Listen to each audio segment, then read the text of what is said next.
And now on the line is Gemma Begley, who is the Equality, Diversity and Inclusion Manager of the Gaelic Players Association, or GPA. Gemma, welcome to the programme. Thanks very much, Aaron. I got in touch with you today, Gemma, to talk mainly about a motion that is before the GAA National Congress this weekend, because I think that would be fantastic if the particular motion is passed. As this is my first interview with you though, Gemma, could you start off by telling our listeners on Near FM, for those who don't know, a bit about your sporting background and your job with GPA first, please? Yeah, no bother. So I have played Gaelic football most of my life. I played with my club as Carrickmore up in County Tyrone, and also played with Tyrone Ladies for about 15 years. I suppose as a direct result of my participation and the inter-county experience, when the notion of the Women's Gaelic Players Association was to be set up in 2014. It was first discussed. I suppose put my hand up to be involved. Wanted to make things better, I suppose, for all inter-county players and try and give something back, if you like. So the Men's Gaelic Players Association had been set up previously, way back in 1999, and it was a few years after that when the women came together and decided to do something similar. So I worked with the Women's Gaelic Players Association for about 5 years, and then the Women's and the Men's Associations joined up, the players' body joined up in December 2020, and since then I've worked alongside the GPA, and now we're all working together on behalf of the players. Yeah, and I know that the merger of the two GPA organisations is linked in a big way to what we're talking about today. But just talk in general first, are you happy with how the GPA is developing since the organisations were founded? Yeah, honestly, it's I can only say good things about it. We went through sort of a year-long integration process, and it was very positive. We had decided we wanted to achieve equality within our own governance structures. So we now have a board that's 50-50 gender, split with a gender-balanced NEC. We've achieved, I suppose, now all our programmes and services are delivered equally to our male and female players. All the staff are working together across the male and female players. So it's been really positive, and I suppose last year the big highlight really was the government announced equal funding for male and female players for the first time. And one of the key factors in that, I suppose, was there was a joined up players body, which was really driving that equality agenda. So it's been very positive, and I suppose this is the latest development now that we're looking ahead to Saturday on the motion, which will hopefully further that experience of equality for females in Gaelic games. Okay, just before we talk about the motion on Saturday, are we any closer, do you think, to Gaelic players being paid for playing football, hurling and camogie, like the kind of commercialisation of the sports, do you know? I'm not sure. It's not really on the agenda, to be honest. It's, I suppose, especially given coming out of the COVID context, it probably hasn't. It's not something that's there. I don't think there's player appetite for it, to be honest. So it's not something that's definitely on the agenda. I think personally, I'm not very involved in GAA, right? I'm not involved in it at all. But my grandfather was very involved in Mullingar and Westmeath decades ago. But I think if it was commercialised, I can see a disadvantage of it, but I think it would do wonders for the kind of growth of the games, you know. Like if you look what happened in the rugby, but that's just my personal opinion. It's up to yourselves and the organisations. You yourselves and the GPA believe in the integration of the main three organisations, don't you? Yeah, that's I suppose the only way. I suppose integration is means to an end, if you like. That the overall objective is, as we said, we want to deliver equality of investment, recognition and opportunity for all women and girls, boys and men in Gaelic games. So I suppose we've done all we can, all that's within the power of the players, I suppose, internally with our own structures and our provisions and decisions. and now we're really looking to, I suppose, the external environment that we're operating in, and that's I suppose, the limiting factor at the minute, if you like, in terms of investment, recognition and opportunity. Just the structures within Gaelic games are providing a barrier to that at the minute. I understand that the story about integrating the three organisations has been going on now for at least 10 years, hasn't it? That's correct, yeah. As far back as 2003, so probably closer to 20 years. It's been on the agenda, it's been talked about in different formats and I suppose through different presidencies. I suppose there's not really been any real organisational progress. There's obviously been, I suppose, small steps through things like the one club model. And progressive clubs really have got on board with that, and I suppose it's how they set their club up, provide for everyone equally. Nationally, there's been initiatives such as I suppose there's a joined up player development pathway, especially for some of the responses around COVID were very much joined up, but especially in I suppose county level, provincial level, and then nationally maybe overall, there's still a big journey to go on there to join the whole thing up. Okay, are there any people in particular, Gemma, who are opposed to the integration of the three organisations? I not that I'm aware of. I suppose there must be, I suppose, when it hasn't. Or I don't know. I don't know the reason, I suppose, why specifically it hasn't happened to date. There's not really been anyone come out publicly and say they're opposed to it for any specific reasons. I suppose that's one of the things that we hope to achieve with yesterday, that it would open up some more conversations and I suppose honest conversations about what actions need to happen to make this a reality. Okay, you've already spoken about two of them, but the last year or two has seen some great developments for women's sports in Ireland in general, hasn't it? Yeah, like it's been very positive. Well, mostly positive, I suppose. You look at things like the the government announcement on equal funding for inter-county Gaelic players. FAI seems to make great strides as well. They managed to achieve equal pay for the international team for the international appearances across male and female players. And they've got a couple of more positive announcements on the back of that. I suppose the Sky sponsorship as well.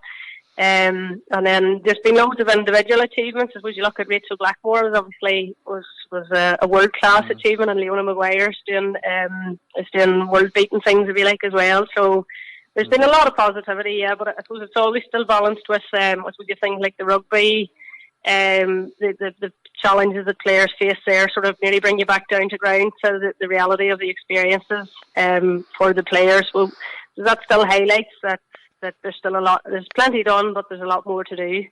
Okay, you mentioned there that you don't know anyone personally who's against the merger of the three organisations, so you must be confident that the motion on Saturday will be passed, eh? Would be hopeful, yeah. I suppose it's hard to speculate. It's you like, I suppose there's been a lot of positive intentions and a lot of sort of language to the effect that we all support this, but it goes back to the question of if that support is there, why has it not happened to date? So there's always that bit of uncertainty, or that just lack of clarity. But certainly any of the feedback that we've had has been positive and very receptive to it, and would be hopeful that yes, it passes on Saturday, but also that the really important thing, I suppose, is that there's positive action taken off the back of that, and that it actually creates a bit of momentum and something tangible steps towards bringing this into reality. Yeah, I did an interview with Cóilín Duffy at Gaeilge this morning, and he was telling me that on the same topic, he was telling me that if it is passed, it'll probably take a year or two for it to be implemented, the policy. Do you agree with that? Yeah, well, it's a big, complex process, I suppose, and that's why there's urgency needed. If it keeps slipping any longer, you're going to be talking about another 20 years will have slipped by as well. The most recent example, I suppose, was of golf. Golf in Ireland, the two main governing bodies were segregated, male and female, and they came together. And that process in total, I suppose, from starting to sit down and talk to going live and launching a whole new organisation, probably took near enough 5 years. Cool. So it's very much that this is big and complicated and complex, but if we don't start now, it's hard to see like when it's going to happen. It's not now when, I suppose, is the question. So it needs I suppose consideration. It needs an action plan. It needs a lot of consultation with the membership. But it has to start somewhere. So we're calling for it now. Yeah, I will personally be delighted if the three organisations merge. I think it would be fantastic, you know. Is that a word yourselves, the GPA, would agree with in general? Fantastic. It would be fantastic if it happens. Oh, it would be brilliant. Like I suppose what we go back to as well is that really see it as more than just a structural reorganisation. If you like, it's a message on, I suppose, the impact that it has for women and girls across Ireland, and I suppose given the footprint of the GAA within Irish culture and society, that statement of saying that, you know, you're completely welcome and part of and joined up within our one Gaelic Games family, and you're completely viewed as equal. That's a massive statement, I suppose, too. That and if we're providing equality of investment, recognition, and opportunity, it really should have a transformative effect on, I suppose, the perception of, the experiences of, the participation by females in Gaelic games. So we'd be delighted again, but what the knock-on impacts and what the outcomes of the structural change would be is kind of the really important thing. So yeah, looking forward to seeing what comes. Okay, Gemma, thanks for coming on the programme on Near FM today, and I will be in touch with you for a follow-up interview on Near FM next week, if that's okay. That is in particular if the motion passes this weekend, okay? Yep, that's great, Darren. Good to talk, thank you. And this year in Lína tá Tíreasóir sport Cóilín Duffy. A Cóilín fáilte go dtí an Clare? Just kind chat, Darren. Okay, a Cóilín Beirut Ulvor a Flay and Dara Shocked and a shot Códal na Siúnta an Cumann Lúthchleas Gael Gaeilge le Cóilín an CLG LGFA agus an Cumann Camogie. An féideart aintsin dar neistóir dús a Cóilín Gaeilge le Cóilín an scéal seo có might le hain sunrí nuachta nó ólas sa bhreis atá agat faoi? Yeah, it's okay, Aaron Gatewood, she's Darren, tag me a quarter new, me, one go well me in Irish short sport, it's official Kaiser's Pibly made in the class in Trio level, Salman, rinne me an roll Shin Hannah, an Cade den Reeve rinne an roll le Nicholas Trio level o heaven Cumann Lúthchleas Gael there. Fi ron me gum tra mar Oakter or mar Africa Kaiser's Pibly Camogie in Olas. Agus Cumann sin ta tahi gum ella o hev Salman o hev level Kunde de o hev clicky car rounders o hev level Masiún de August o hev Raidió de so ta it's okay ke Gwaldini Bajer just a kind fui Cumann Lúthchleas Gael agus an LGFA agus an Cumann Camogie Association le Gaeilge it's quitting Cumann Lúthchleas Gael in the sport in a clicky car agus Raidió ke gwil na hagrach the ta the in a co te vistate dun clown Cumann Lúthchleas Gael ag ta fel na man an LGFA marta agus an Camogie o hes an Camogie de is agrach the go humlan difriúil iad siúd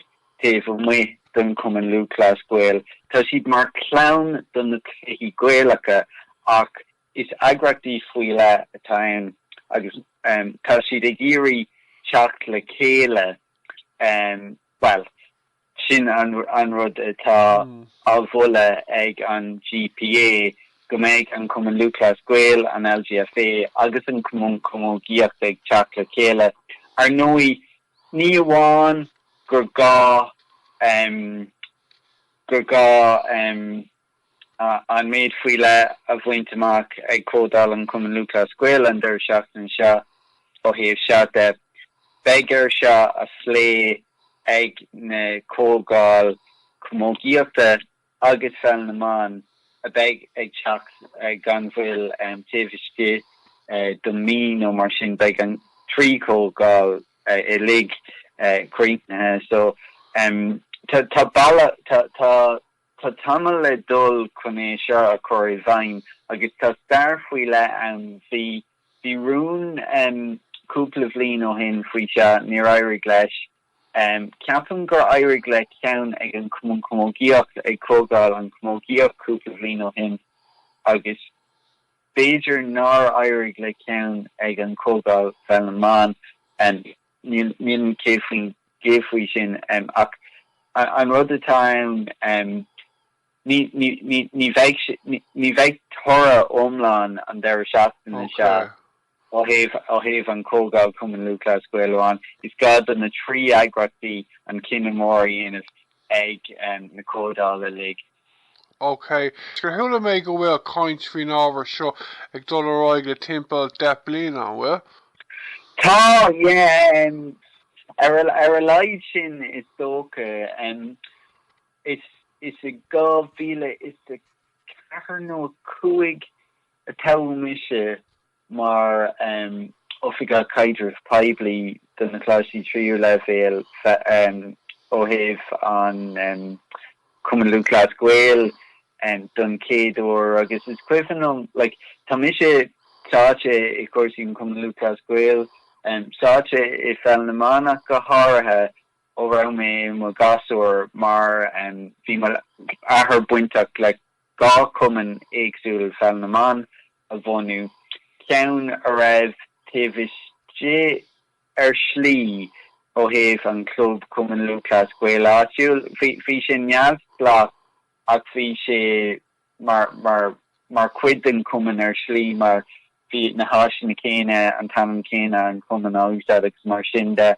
ach don mór counter in omláin a cúpla bhlín in í sin tháinig cúpla club le céile dat a club neamhsplach go thumláin difriúil ó hé fel na man de counter and is agus tá an scéal sin an timppel na tíre comma ach is tamil go rah is tamil fuide go bhfuil an scéal se á lé caitheann mé adfáil ní bheith sé céad fan géad cé go bhfuil go leor daoine ar stun agus tá go leor cumann mar an one club model agus iad ag cuairm na féine má féidir do sport na Pelnaman Camogiacht agus a riile tá feibhine ann faoi láthair fecim tá mé buintach le cúpla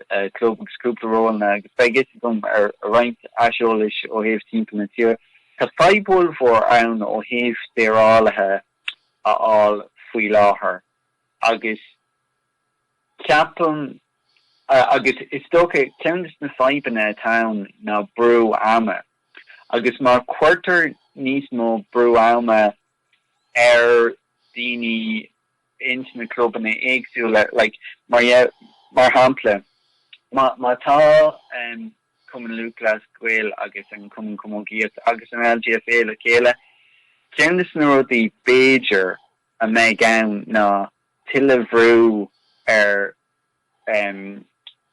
séráilthe le mar Beiidir go dtí se nach bhfuil Pelnaman nó Camogiacht sa club agus go méid sé sin go méid brú ar an club Cumann Lúthchleas Gael áitiúil rud a dhéanamh faoi agus brewer níos mó brewer séráilthe á agus chuid amá agus mar sin de a gur an taobh an scéal sin ar slí is maithan rud é sin mar níos mó daoine ag immert níos mó daoine le rahanna a immert beidh sé go má ach caimuid bheith an cuairmach ag dul isteach is se tá taithí gom ó híh cuasaí rugby de agus near clúdach gent gom ar na blinte ar sportin in na maná go generalta mar in seo a go háthe beidir rugby na maná felnaman ar nóigs Camogiacht riile ach rugby na maná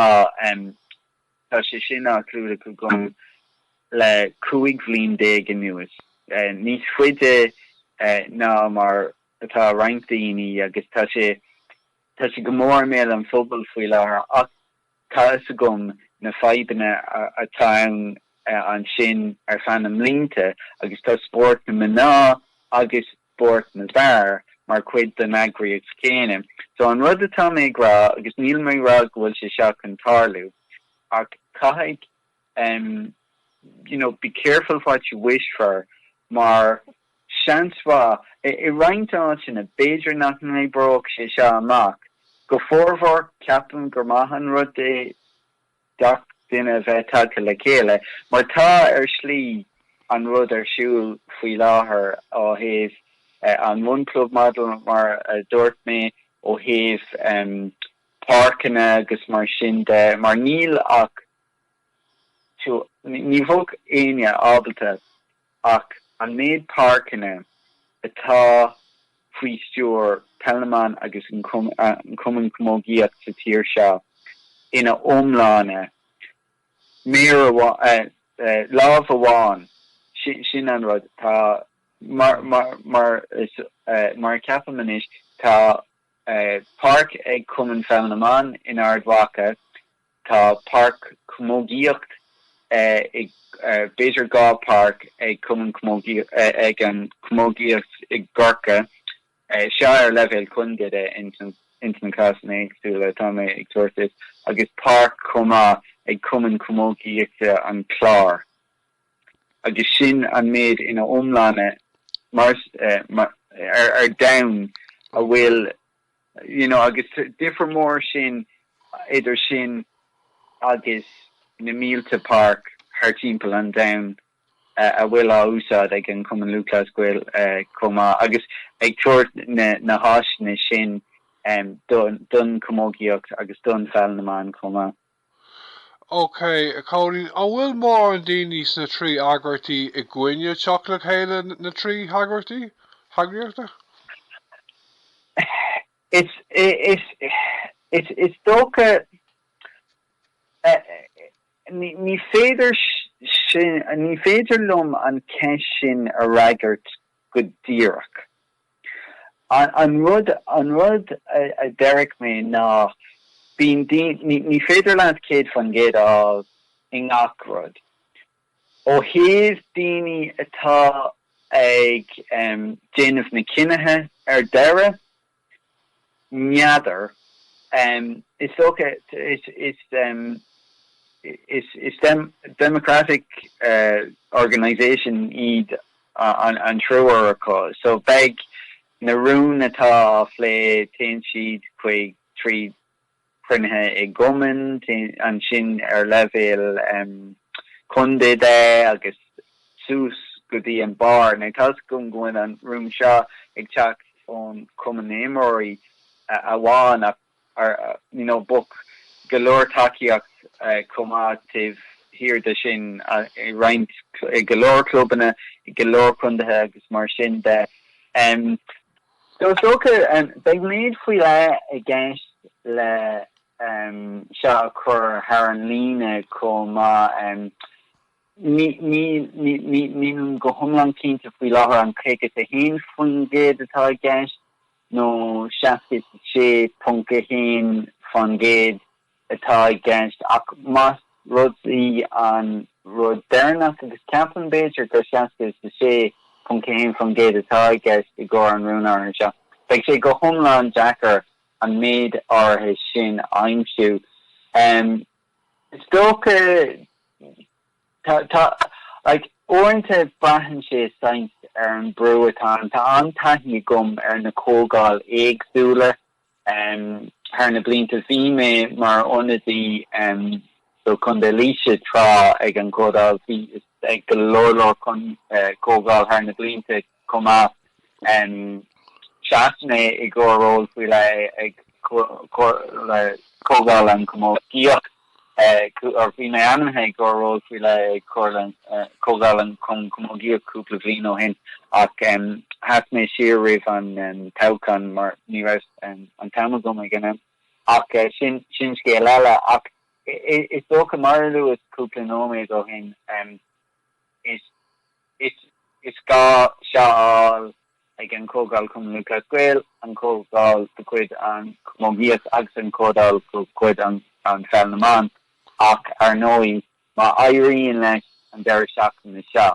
ag sé go thomlan ní déisce go méid sé déanta ag an Cóilín Camogie agus an Cóilín Feabhra agus go méid sé seo chuir bhain danfuil is dócha taobh siad an bblin. Ag beag go leor in sin tugad sé cúpla bblin gacrúd a chuir na gceart.